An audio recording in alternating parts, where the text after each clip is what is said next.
the buyer who was confident and willing to accept a risk just a few months ago is now, working to restrain cash flow, very leery of risk, wanting to be more certain than ever, but lacking the confidence to know they're making the right decision. So it's really important that, you mentioned social listening. It's really important that you stay in tune with how things are kind of shifting. What words and phrases are people in your audience using these days. Hello and welcome to a whole new episode of Engati CX. I'm your host, Jeremy D'Souza, and today we have someone really interesting with us. But before I introduce you to our amazing guest, allow me to introduce you to the magic of Engati. Engati is the world's leading multilingual no-code chatbot platform, available across 14 channels with 30,000 bots created across 186 countries in every domain and use case. Engati has also been recognized as a top platform by Inc.com, TechWorld, CIO, and many others. We run the Engati blog, video channel, and the Engati CX podcast, receiving upwards of 300,000 visitors annually. And now, for our guest. Ardath Albee is a B2B marketing strategist and the CEO of a firm, Marketing Interactions Incorporated. She applies over 30 years of business management and marketing experience to help companies with complex sales create e-marketing strategies that use contagious content platforms to turn prospects into buyers. She's got huge clients like Cisco, Adobe, Autodesk, BMC Software, Dell SecureWorks, Core Media, and many others. She's also the author of e-marketing strategies for the complex sale and digital relevance, developing marketing content and strategies that drive results. Ardath, we're really thrilled to have you here with us. Thank you so much. It's a pleasure to be here. Okay, so before we get started, I have a quick announcement for the audience. We have something special for all of you, so stick around to the end of the interview. Ardath, let's get started with this. Okay. So my first question to you is, how important is it to have relevant content? And also, how important is social listening in this new digital world that we're living in? Well, I think without relevant content, you're in big trouble. So it's really important to understand your audience, who you're trying to reach, and what they care about.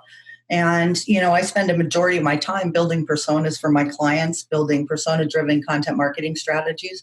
So it's all about really focusing on your buyers mostly and helping them figure out how to solve whatever problem it is they're solving that you can help them with. And, it's an interesting time right now because not only is it a digital world, but even more so given the coronavirus situation. And so what that means is that the buyer who was confident and willing to accept a risk just a few months ago is now, working to restrain cash flow, very leery of risk, wanting to be more certain than ever, but lacking the confidence to know they're making the right decision. So it's really important that, you mentioned social listening. It's really important that you stay in tune with how things are kind of shifting. What words and phrases are people in your audience using these days. LinkedIn is a great tool for that, as is all social media, but just listening to what they talk about. I found it really interesting to follow some discussions that are happening on LinkedIn. So, for example, a sales associate from a company asked the question, what do VPs of sales want to hear right now? And she got hundreds of responses from people that were sales leaders. And, it ranged from things about how in the heck am I going to make my numbers for 2020, given what's going on, to what are people talking about on the street? Share with me what you're hearing from other people, because in lockdown, they were feeling like they didn't know what was going on. And so big shift from where they were just a couple of months ago. We've never been through this. So relevance is even more important now than it's been in the past. And a lot of our content needs to shift in line with how people are shifting and how they're thinking and, working from home, engaging in even more digital content, but now they're getting overwhelmed. So any way we can help them find and surface that relevant content, even better. Yeah, absolutely. it helps them to, not feel isolated and stuff too. Mm-hmm. Okay, so you did mention creating personas so that you can actually get that relevant content. Could you share some insights on how businesses should go about creating those personas in the first place? Yeah, absolutely. You wouldn't believe how many bad personas I see. The biggest thing to remember is that you have to talk to your customers. You can't just order a pizza and get the team in the room or the Zoom room these days and sit around and talk about what you think customers care about. I go through this with a lot of clients, and they think what they think is relevant for their buyers, but they aren't their buyers. And even if they sell to the same roles like marketers or whatever, they know too much about their product to be objective. They introduce bias into everything. So you need to talk to customers, and you need to find out, what they went through, what were the points where they kind of said, wait, I'm not sure I can even ever do this. It might not be worth it. Why should I change from what I have now? I mean, there's all kinds of questions you can ask, but even better is to listen to the words they use, the way they talk about their problems, so that you can incorporate that into the content. So it's like you're talking directly to them. But one of the things that we need to focus on the most is making that buyer the hero of the story, right? A lot of times we think our product is the hero coming to save the day and it's going to fix everything for you. But for a buyer, you need to show them how they can be the hero, bringing the product to the company and changing things for the company. So focus on outcomes instead of product. And so, it's often been said, nobody cares about your product. They care about what they get from your product. And so it's incumbent upon us to really focus our personas on that. And then the last thing I'd say about personas is do not include stuff that you can't use. So one of the things that I see in B2B personas a lot is, they're 35 years old, they make $100,000 a year, they have 2 kids and a dog. What are you going to do with that? In a B2B setting, you can't use that information. It doesn't matter. Instead, look at things like how long have they been in their careers? Who else is on the buying committee? What's their relationship with them? What's their behavior? So for a real simple kind of stereotypical example is I look at a lot of the recommendations on LinkedIn, and sometimes what you'll hear is, so-and-so is very detail-oriented, which means your content needs to be, not fluff. It needs to have facts and research and get straight to the point. And other times I'll hear so-and-so is a great mentor to the team. So you want to orient your content talking about the benefits to the team more so than the benefits to that person themselves. So the other thing we tend to forget about is emotion in B2B. We think it's a logical decision, and yet people are still the buyers, right? So, how can your product and the outcomes that your product helps them help them with their professional aspirations, right? Is it going to help them, become a hero to their company? Is it going to help them climb the career ladder? Is it going to, if they're older and looking towards retirement, is it going to help them leave a legacy, or whatever that is? And so there are ways to look at B2B personas differently than you look at a B2C persona, where lifestyle would matter, age would matter, income would matter, etc. Yeah. And I liked what you said about making them the hero of this entire story of all your content. Because your product is supposed to be supporting them. Your content can't be all about your product. It has to be about them. So that makes perfect sense. So my next question to you is, what role will AI and automation play in this post-COVID era, which is going to come? And how will conversational AI and conversational intelligence, in particular, help with digital marketing? Oh, that's a huge question, which I'm not sure I can do justice to. But what I would say is that AI is becoming more and more important, especially given the increase in digital. But it's also the changing nature of buyers where, people dealing with anxiety, stress, whatever is going on with the situation right now, they want answers quickly. They want them fast. And something like a chatbot on your website that serves as a concierge can do that for them. It has the ability to mine your website and your content library and serve up things that they want immediately.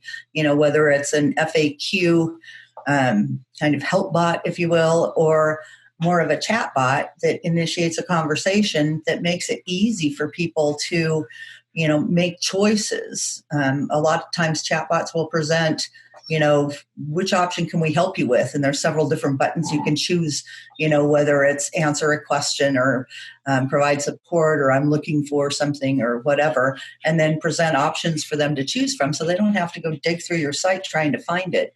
And as, your company gets bigger and bigger and you create more and more content, it becomes quite the effort to try to search for things. Absolutely. And so, bots in particular can be really helpful. But the other thing that I think is fascinating is that conversational AI can change the fragmented experience that a lot of people go through switching channels to try and get to what they need. So for example, for a customer service perspective, let's say somebody initiates a chat with a bot and the bot pretty soon realizes that it doesn't have the answers that the person needs. And so it can transfer them directly to an individual, whether it's sales or customer service or whoever, but the right person in relation to the knowledge. But when it does that, it also transfers the chat record in real time. So that agent or sales rep or whatever can step right into that conversation. Now that's a relevant experience, right? How many times have you been transferred and you have to re-explain what you just explained to somebody, or you switch channels and you starting all over again, right? Because there's no connection between the two. So I think, from a conversational perspective, there's all kinds of ways that we can create better connected experiences, things more relevant that flow. And one of the demands from our customers and buyers is, stop it. I apologize for my barking dog. One of the demands from our customers and our buyers is to give us fast, accurate service and get us the answers we need quickly, right? Solve our problem fast. And when you look at what buyers go through, going back to the buyer side, they're overwhelmed with content. Gartner finds that their confidence is decreasing. They're not confident in the decisions they're making. They need more help, and yet they don't have a lot of time. Think about buying as an addition to their already full-time job, right? So the faster we can help them get what they need, the better off we are. Yeah, so it's essentially like a content delivery tool that can give them personalized content for them so that they don't have to struggle and dig through your entire website to find something and then realize that it's not even relevant to them. Mm-hmm. Exactly, yeah. So since we were talking about, personalized content for them, is there a way in which you can actually use AI to create content that's relevant to your audience? Well, I'm a writer at heart. I like to think that, the human touch is going to be better than machines ever could be, and shall probably be proven wrong in a few years. But for right now, I think that's difficult. What I do think AI can help with is presenting the right content. So for example, think about smart pages on a website, and the website realizes the person visiting is a particular role or from a particular company or what have you, and serves up content specifically designed to speak to that role or company. Things like that can be really helpful. So I also think there's parts of your content that AI can help you with. So there are tools that help you, that will analyze your email copy, for example, and give you, here's 10 examples of subject lines that will engage your audience given the sentiment we've analyzed from your audience, etc. So there are parts of it. Anybody who uses Grammarly, for heaven's sakes, is using AI to correct their content, right? Yeah. So I think there are a lot of different things that are coming along that are wonderful. Part of the challenge is in figuring out how to use them to best advantage. So that's a learning, a new skill, I think, that a lot of us are going through right now. Absolutely, and it's all supposed to supplement, the actual writer. We're trying to replace the writer. Mm-hmm. Okay. Are there any other thoughts that you'd like to leave our audience with?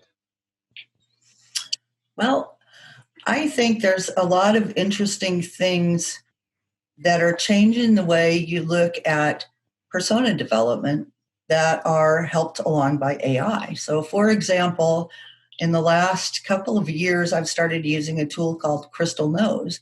And Crystal Knows, are you familiar with it? Oh, not really. No. It's based on 16 different archetypes. And so when I'm on LinkedIn and when I'm building personas, I'll look through, 50 or so profiles of people that could be that persona. And on LinkedIn with the Crystal Knows plugin, I can click on the personality button and it will tell me what archetype the person is, what their preferences are for email or calling, how they prefer to have conversations. This is all AI driven by analyzing, that person, their social media conversations, whatever. And so it gives you that extra bit of insight that can help you be even more personalized. And what you see for a salesperson, it's really valid because they're calling one person. But from a marketing perspective, where you're looking across a segment, you can start to see patterns. So what I find is that if I start seeing the archetype driver come up, I'm going to continue to see that come up. So a majority of people within a certain role tend to be certain archetypes. And if you understand what that means, then you can use that information to, create the structure for your content, if you will, because you understand that they want direct information. They hate idle chat. They, whatever those things are. And you can take that into account when you create your content. So I think there's a lot of things that we'll be able to do. Social listening that understands patterns of, the way your audience is speaking, words they're using that you can incorporate. There's all kinds of things that are coming that are going to make persona development even more relevant. And there's a lot of people who think personas don't work because we need to get to this real personalization thing. But I think with AI, we're going to see personas become so much better that we will get much more personalized. So I just think there's a lot of interesting things going on that you can do now that you couldn't do before. Yeah, that was super interesting, especially the tool that actually analyzes the archetypes. That that can take your content to a whole new level, certainly. Okay, Ardath, this was amazing. Your insights were really valuable and really brilliant, and I know that the audience is going to love this interview. Where can they reach out to you? They can find me on my website at marketinginteractions.com. They can find me on LinkedIn under my name, Ardath Albee. And on Twitter, I'm Ardath421. Those are the three places I tend to hang out the most. Okay, perfect. I'm sure they're all going to be rushing right there to reach you out. Thank you. And since all of you all have stuck around for so long, we're really excited to announce that our ebook, The Evolution of Customer Experience, is out. It's available for you all to download for free. So check out the link in the description and you'll find it. Engati CX will be back with a new episode and a new expert really soon. So stay tuned, guys.